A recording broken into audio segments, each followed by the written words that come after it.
The offseason is almost in the book, so you know what time it is? Time to talk most improved. Hey, hockey fans, welcome back. Welcome in if this is your first time joining us for Today in Hockey. I'm Josh, this is the Hockey Flow, and today it's Sunday, September 25th, 2022, and what better time than now to talk most improved. The off-season's in the books, well, just about, so I thought it'd be fun to go through three teams that I thought maybe had a great off-season, but are they the most improved? I think it's a good time for another question of the day. That's right. So who is the most improved team heading into this season? Like I said, we're going to go through three teams. No spoilers yet. We're going to use JFresh Hockey data, hockeyreference.com. We have some hockey prospecting stuff in there as well, all to answer this one question.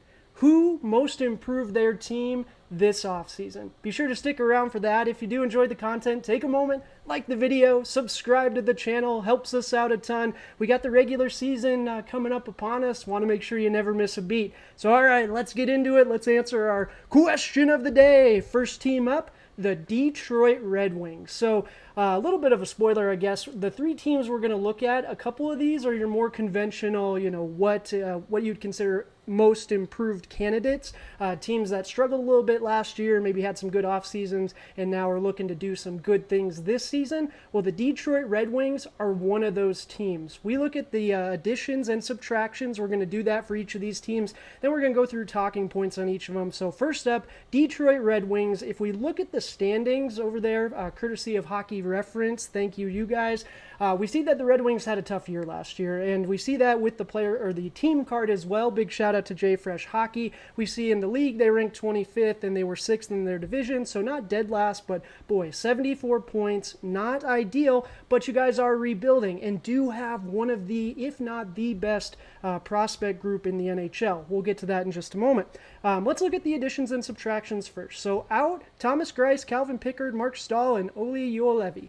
Tell you what, you guys didn't lose too much, right? Mark Stahl, you guys will miss him on the back end a little bit, but boy, he's getting up there in age, and I know we were trying to get rid of Grace's contract, and Olli just never really lived up to that potential. Now, we got to talk about who you brought in, because that's where we made the news. Ben Sherratt, Andrew Kopp, Ville Husso, Dominik Kubalik, David Perron, Olli Mata, Mark Pysyk, Robert Haig. My goodness, there's a lot of big names in there. Now, sure, I'm not the biggest Ben Sherratt fan at this point in his career, but he still can do some mentoring and he can still bring some value, especially because you got the reigning Calder winner, Moritz Seider, and you have another young gun coming up in Edvinsson. So I tell you what, you need all the mentoring you can get, the talent. I think you guys already have that in place, but you did an excellent job of supplementing the existing young talent, and you didn't give up anything. I saw a lot of talk this offseason about maybe trading Tyler Bertuzzi. I even heard some whispers about Dylan Larkin maybe out on the market, but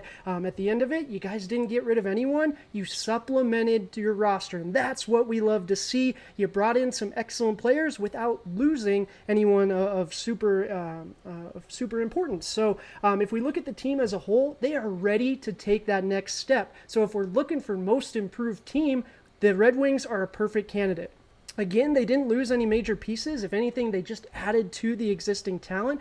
And boy, did this team get deep quick. So big shout out to Daily Faceoff for the projected lineup here. But we see last season that top line was kind of everything you would talk about. Tyler Bertuzzi, Dylan Larkin, and Lucas Raymond, my goodness, had a great rookie season as well. But now we look at that second line. Jacob Vrana came back last season and played excellent when he wasn't hurt. And now joining him on that second line, Andrew Kopp and David Perron. David Perron, we see his player card. I pulled his in particular because he was excellent last season for the St. Louis Blues. We see that projected WAR last season. He was in the 84th percentile. His defense was fantastic. Sure, he didn't grade out amazing on offense, but the Red Wings aren't necessarily looking for someone to be lethal on offense right now. They just need solid overall players, and David Perron is going to bring a lot to the table for the Red Wings.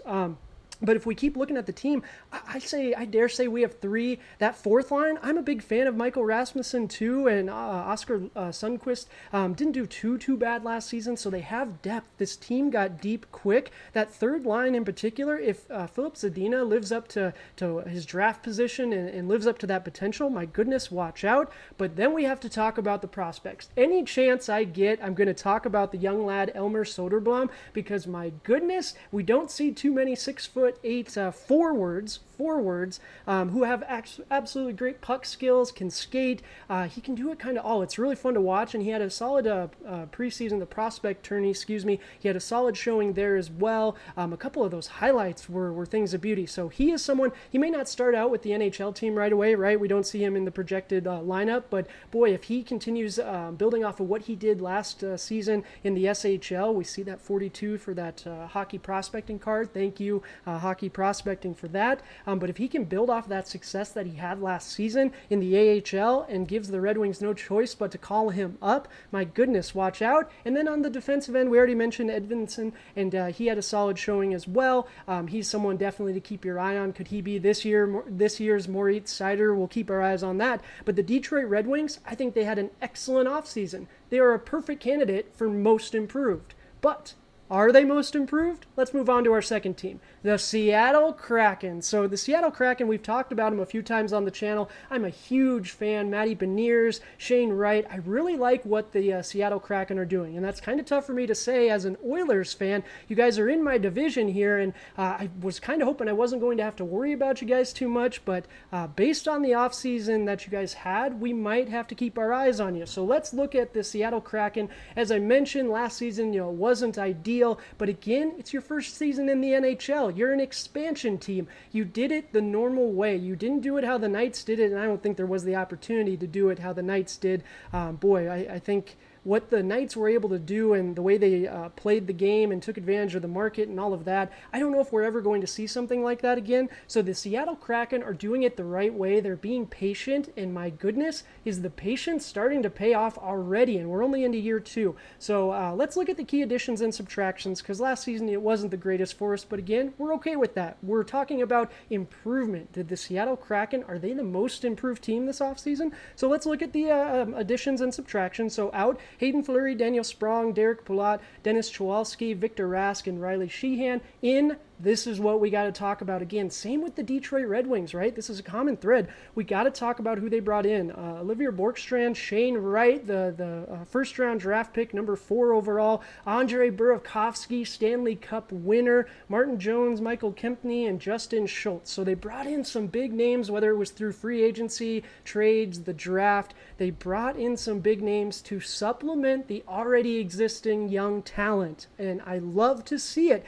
Our subtractions, we're not seeing any world beaters leaving right now. Don't get me wrong. The overall talent of the Seattle Kraken, they're not really in a spot where they're giving up superstars necessarily, but there's a Giordano jersey hanging up right behind me, right? Their former captain. So they are, they're not afraid to trade talent to supplement the future if it's the right thing for the team, and I think they're doing an excellent job of that. So as I mentioned in that first point, they do. They're taking this they're approaching this the conventional way, and I think it's paying off. We're seeing it with the additions this year. We look at the roster that there was already in place. We see Jared McCann. He was their top scorer last season and took the NHL by fire. Really had a great season. He's down there on the third line now, projected by Daily Faceoff. Now, this, of course, is all just projections. Is Matty Beniers really going to be your 1C there? Is Shane Wright? We don't even see Shane Wright listed yet. Where's Shane Wright going to play? There's a lot of question marks surrounding the team, but that's good because that means they've got talent. That means we're adding to the talent base. This depth is something to smile at if you're a Kraken fan.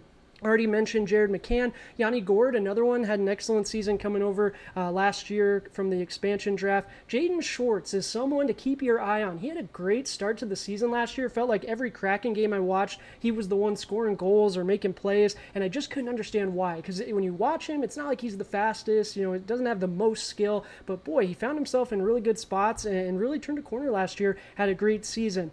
This team was already solid defensively too, right? If we talk about most improved and we want to to talk about supplementing the roster. Well, all right, we looked at Detroit, where Detroit was, bottom of the barrel. We see red everywhere. Well, it was really interesting to dive into the Seattle Kraken microstats card, and we see that on defense, they graded out nicely. So it's good to see, we didn't lose any major players from the defense or forwards who were contributors defensively. We also get Brandon Tanev back, the fan favorite. He was playing fantastically before he tore his ACL. So I'm really excited to see what the Seattle Kraken can do this season, but we got to let the kids play. Why not let Matty Beniers run 1C, let Shane Wright run 2C, but Alex Wenberg, Jared McCann, those guys are solid players as well, but I just want to see the kids get the opportunity. I absolutely think they will. The Seattle Kraken appear to be doing everything the right way. They're taking their time. They're going to let these kids develop, and this team, I think, is going to improve quite a bit. I think 60 points, sure, that's right in line for an expansion team,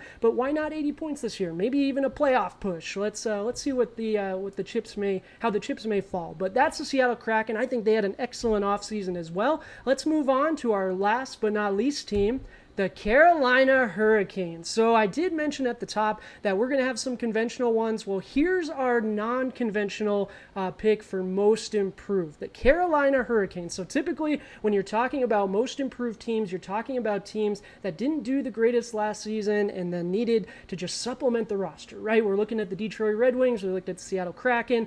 Well, the Carolina Hurricanes are a different story entirely. They had an excellent regular season.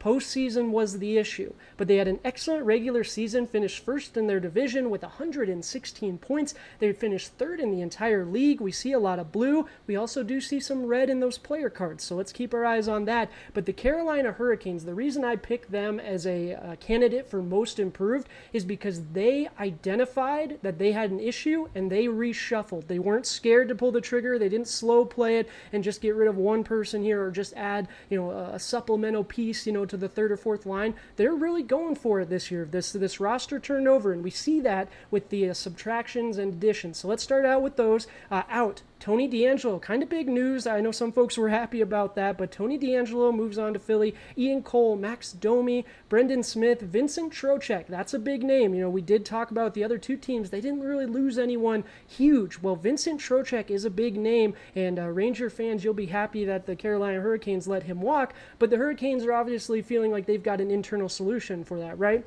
They also let Derek Stepan go, Josh Levio, and Nino Niederreiter. So that's another one, another kind of big loss, because he did contribute for that team quite a bit last season. But bringing it back to who came in.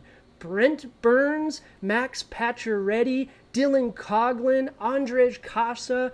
Now, those four in particular, they got for relatively nothing, right? And that's the talking point. You were able to supplement your roster. You were able to do this turnover without losing anything for the future or even for the present in Pacioretty and Dylan Coghlan's case, right? Future considerations, got to love that. Now, I know we're taking a flyer on Andrej Kasa. Health is going to be a big question mark with him and others on this team, but we'll get to that. Ryan Zingle, last season didn't do too bad for the Coyotes. And then William Lagesson, Oiler fans, you'll be familiar with him, and I don't know. I was a fan. He played well for us. So Carolina Hurricanes, I think you guys did really well with your additions and subtractions. But let's look at our talking points as well. How can a first place team be a candidate for most improved? Well, we already went through it, right? It's all about the turnover, them identifying that, all right, this team, this group that we have, whether it's going to be cap complications, whether it's just we don't have confidence that this is the group that's going to get us over the hurdle in the playoffs, they identified it and they turned over the roster.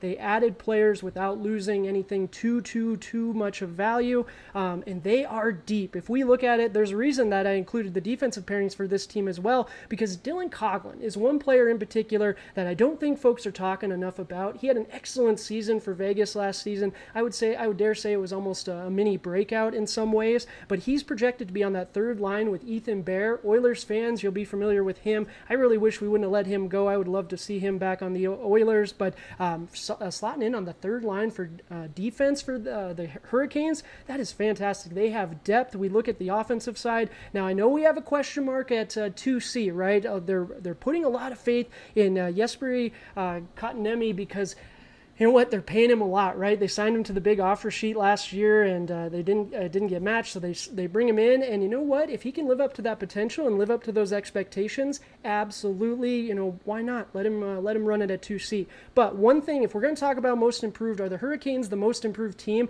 Well, then you got to look at where they were bad last season, and did they improve that? And I really think they did. So if we look at the JFresh Hockey, or the JFresh microstats card, we see their transition 4 was terrible. Dead last, 32nd.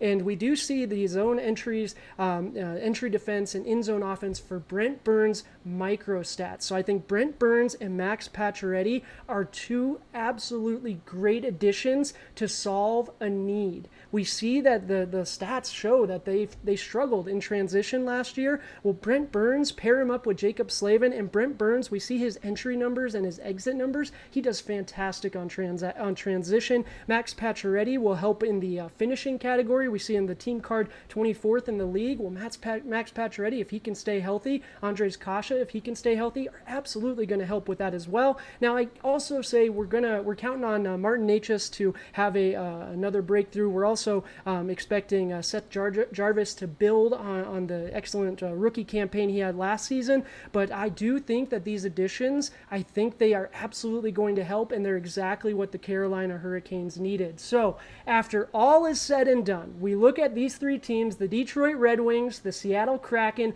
and the Carolina Hurricanes. Who do I think improved their team the most this offseason? The Carolina Hurricanes. And I tell you what, this one was tough. I went back and forth quite a few times, but I just got to give Carolina credit where credit is due. They were able to identify that, you know what, this roster needs turnover in one way or the other, and they were able to go make some ruthless, just beautiful moves and without giving up very much. Don't get me wrong, there are a lot of teams that made themselves better this offseason. Two of them that we mentioned today, the Detroit Red Wings and Seattle Kraken, I definitely have my eyes peeled for them this year. But who do you guys think was the most improved this season or this offseason? Let me know down in the comments. Love talking with you guys. Be sure to subscribe if you haven't. I really do appreciate it. Smash that like button if you do enjoy the content as well. But I do appreciate you all. Until next time, cheers.